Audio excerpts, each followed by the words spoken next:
So I want to reply to this comment on my video where I said a 22-year-old young female had been accused of multiple crimes. Her sentencing exposure was life, basically life in prison.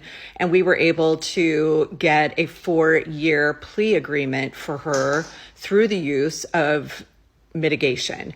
So no, mitigation does not help put criminals back on the street. What mitigation does is it allows the judge to have a holistic view of the defendant rather than just a person standing in court accused of a crime. So our reports are very detailed.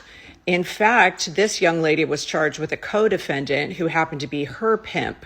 So she was charged with the same crimes he was charged with, despite her not being a participant in most of those crimes.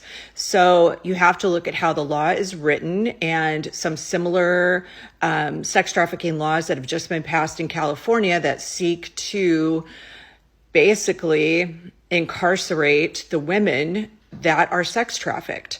So before saying a comment like this, you should look into the law and know that young women that are trapped in the sex trafficking industry are often bullied, coerced, drug addicted, mostly by their pimp, and do not have a lot of choices in leaving that pimp with their lives.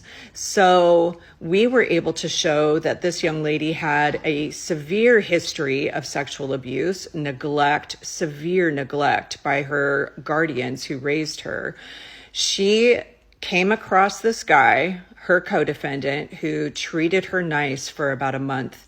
It was the only love she had ever really known in her entire lifetime. And he was able to convince her to turn tricks. So I don't feel bad at all that this young lady has a new lease on life. She'll serve some time, but she'll get out and be able to make different choices at her young age, get some therapy, and create a life for herself that she wants.